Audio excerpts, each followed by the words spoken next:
O facto de ser funcionário do município não quer dizer que não tenho o direito de reclamar. A Renamo está no Conselho a dirigir esse município há quantos anos? Por isso, se nós temos um contencioso interno, não podemos começar a procurar coisas que não são, não é? Nós somos democráticos, o nosso partido diz isso. Agora, nós não queremos ser lavados entre nós, queremos que o outro mude. Por que no primeiro não mudemos nós? Por que agora a liderança da Renamo vai ser mais pior que a própria Frelimo que nós contestamos? Aquilo que é o nosso conhecimento, são membros do Conselho Municipal, são funcionários do Conselho Municipal que usam as nossas populações, os nossos membros, para contestar aquilo que de maneira alguma nunca vai acontecer. Então não há necessidade que os colegas criem esse tipo de onda. Se eles acham que o Venâncio Mundial é popular, que apoiem a esta pretensão deles e que deixem a nossa Renamo em paz. Desde que Osufo Momade tomou a presidência da Renamo, as coisas dentro do partido Renamo não estão boas. Cada dia que passa é mais um barulho. Nós conseguimos notar que a Renamo vem caindo tão depressa, mas tão depressa que os próprios membros da Renamo que lá ficaram estão com uma depressão. Olá, meu nome é Mohamed Bin Said e você é bem-vindo no canal Rádio MRS. Se você é novo, inscreva-se, ative o sino das notificações e compartilhe este vídeo. Mete um like se você gostou. Nos últimos tempos nós conseguimos ver e conseguimos notar muito bem que a Renamo está desesperada e está desequilibrada sobre a saída do Venâncio Mondlane daquele partido. Se formos a ver, até em maio de 2024, o Venâncio Mondlane ainda estava na Renamo. Entretanto, a imigração do Venâncio da Renamo para cá trouxe transtornos no partido Renamo, porque estavam confiantes por ele estar a se mover, ele estar a amassar, né, o povo, a população, né, a agrupar a população, muito mais a camada jovem, a chamar, a convidar para a Renamo. A população confiava no Dhlakama e movia-se em massa. Na entrada de Osufo Momade, a população confiava duas pessoas, dois indivíduos, que são Manuel de Araújo e Venâncio Mondlane. Osufo Momade, o Mafuta famoso, nunca foi confiado com a população como um presidente. Além do mais, foi ele quem vendeu o Mariano Nhongo. Não nos esqueçamos disso. Pois que quando ele entrou como presidente da Renamo, ele começou logo com as boladas. Queria ser confiado com isso e assim começou a vender os segredos do partido Renamo. Isso é que fez com que muitos dos membros da Renamo começassem a se desequilibrar, começassem a não dar importância ao presidente da Renamo, que é Osufo Momade, neste caso. Por isso, estamos a ver estas confusões todas. Eles próprios que defendem a Renamo não estão a entender, afinal de contas, onde é que está a falha da Renamo.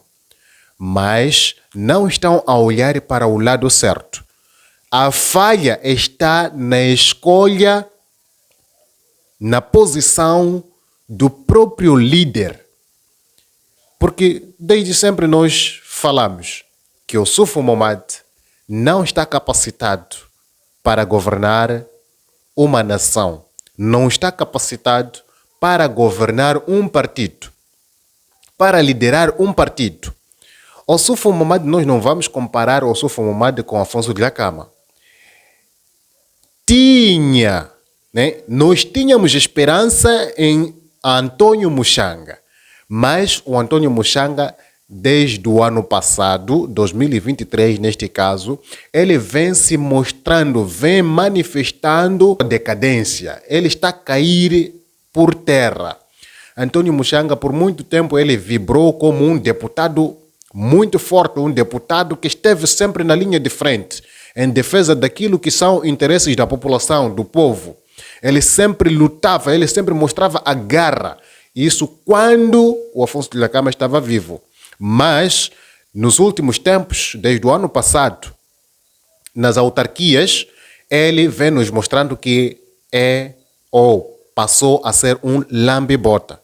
Por esta razão, que não apoia mais Venâncio, não fala bem do Venâncio, não está nem aí para o que Venâncio faz, né, ou deixa de fazer. Ou seja, está mais para ridicularizar, menosprezar e dar uma nota negativa às atitudes do Venâncio Mondlane, às campanhas do Venâncio Mondlane ou aquilo que fala o Venâncio Mondlane. Afinal de contas, nós nos perguntamos por que os membros da Renamo estão tão frustrados com Venâncio Mondlane. O que Venâncio Mondlane fez que irritou tanto os grandiosos da Renamo? Vamos entender bem onde começou a luta do Venâncio Mondlane com a Renamo. Primeiro vou falar justamente dos pronunciamentos do porta-voz do meu partido, do Partido Renamo, relativamente à minha pessoa, sendo sincero e direto, que eu era o alvo principal de todas as declarações feitas por ele. Portanto, 90% de tudo quanto ele disse tinha a ver com a minha pessoa. Em relação aos pronunciamentos do Dr. Manteigas, primeiro eu queria questionar, porque ele é jurista, como é sabido, ou pelo menos é licenciado em Direito, não sei se é jurista.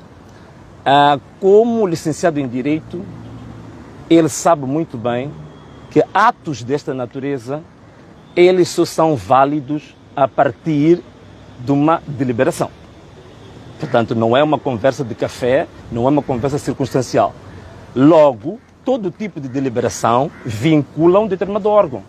Então, a primeira coisa que ele devia ter feito, quando falou à imprensa, ele devia ter dado a referência da deliberação que tomou a decisão de declarar o presidente general Ossuf Momad como candidato único e exclusivo às eleições presidenciais. Portanto, qual é o órgão em que ele era porta-voz? Se ele é porta-voz, ele tem que ser porta-voz de um órgão, e um órgão colegial.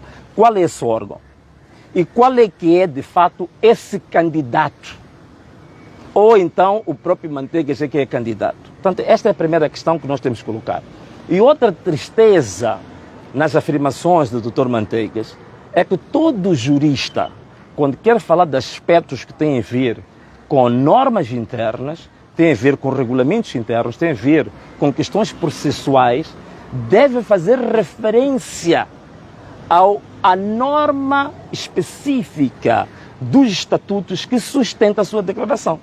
Portanto, as declarações que ele faz, qual é que é a fundamentação legal? Onde é que ele foi buscar a norma que valida, que legitima que ele faça aquele tipo de declarações? Isso é muito grave, porque você nunca pode fazer afirmações de assuntos cruciais, claviculares de uma instituição sem sustentar o fundamento legal. Foi o que aconteceu com o acordo do Conselho Constitucional. Vocês lembram-se do artigo publicado pela Ordem dos Advogados, que dizia que o grande ausente no acordo do Conselho Constitucional foi a fundamentação. Então, o grandíssimo ausente nas declarações do Dr. Manteigas foi exatamente a falta de fundamentação legal de tudo quanto ele disse. Logo, podemos pressupor que o que o Dr. Manteigas disse foi algo que não reflete a deliberação, o consenso e a apreciação de qualquer órgão do partido.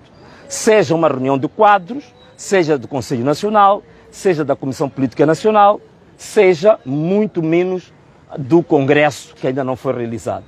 Sendo assim, as declarações do Dr. Manteigas entram na categoria de declarações francamente ilegais e irregulares. Em rigor, o Dr. Manteigas usurpou as competências do Conselho Constitucional.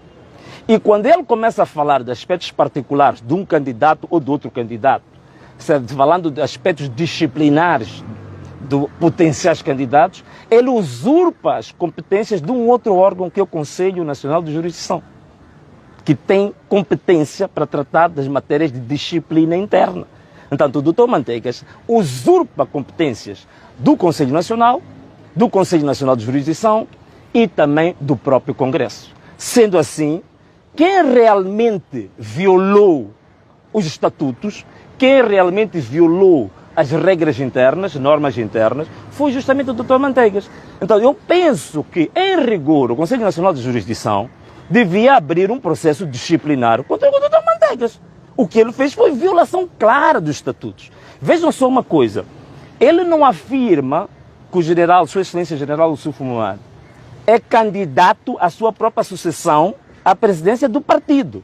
Ele salta esta etapa e avança, diz que é candidato às eleições presidenciais. Quer dizer, logo está a assumir que o Conselho Nacional e o Congresso já não têm absolutamente nenhum poder cognitivo em relação a esta matéria. Por isso que ele indica que a decisão do partido é que o candidato, neste momento, que reúne os termos de referência, que nós sabemos quais, porque ainda não foram dados a conhecer, é o Youssoufo Momad. Portanto, é uma gravíssima violação, não só dos estatutos, mas é uma gravíssima violação da própria ética da Renamo. É uma grave violação do brio profissional. Portanto, digamos assim, para alguém ligado ao direito, só podemos dizer que provavelmente ele não tenha feito o curso de direito, mas tenha feito um recurso de direito, porque quem tenha feito um curso, penso que no primeiro ano saberia que tudo quanto foi dito foi mais emocional do que propriamente jurídico. Não tem valor jurídico absolutamente nenhum. Em relação à primeira questão. A relação ainda, deixa-me só terminar essa, depois eu venho para a sua questão.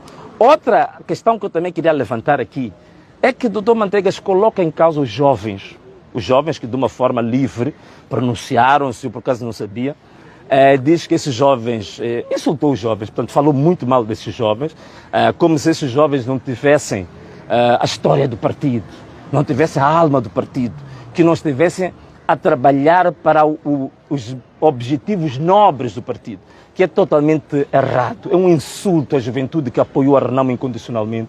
E o Dr. Manteigas nunca esteve, pelo menos que eu saiba, numa única marcha. Ele nunca participou numa marcha. Só na cidade de Maputo foram presos 33 jovens, estiveram detidos 33 jovens. Houve 10 jovens baleados com balas verdadeiras. Em nenhum momento eu vi o Dr. Manteigas fazendo parte do coletivo dos juristas que estavam a preparar a tese, a defesa desses jovens. Em nenhum momento vi o Dr. Manteigas a fazer uma visita a um jovem que foi apanhado com balas verdadeiras. Portanto, ele foi um total ausente nos momentos cruciais eleitorais, não participou nem em nenhum momento, nem na campanha, nem nas marchas, nem no tribunal, nem na defesa destes jovens, que deram a sua vida, deram tudo para este partido. Ainda coloca em causa o conjunto de juristas que vieram livremente ajudar o partido, e eles ajudaram estes 14 ofícios de que eu estou a falar aqui. Tivemos uma ajuda incondicional de vários juristas que não são parte do partido, que auxiliaram a Renamo a fazer esses documentos. Você não ouve nenhum analista a dizer que a Renamo tenha cometido erros de forma ou erros técnicos nos seus recursos. Foram os recursos mais bem elaborados da história da Renamo. Onde é que esteve o Dr. Manteigas na elaboração destes 14 ofícios como jurista, como pessoa que tem quase 30 anos de carreira no partido? Onde é que ele esteve? Não participou num único documento sequer dos 14 ofícios que estão aqui, que são a pedra fulcral, que são a coluna vertebral da luta da contestação dos resultados. Portanto, é realmente muito, digamos assim, triste as afirmações que ele faz, e o trabalho destes jovens não foram remunerados em nenhum momento. Portanto, ele não pode insultar estes jovens. E eu só posso dizer, em termos muito simples, se me permitir, uma pequena homenagem ao professor catedrático Carlos Serra, que ele dizia que este tipo de situações só pode se encaixar como uma luva na mão no chamado síndrome de imunodeficiência doutoral, não é? Então não estou a ver mais nada menos nada do que isso.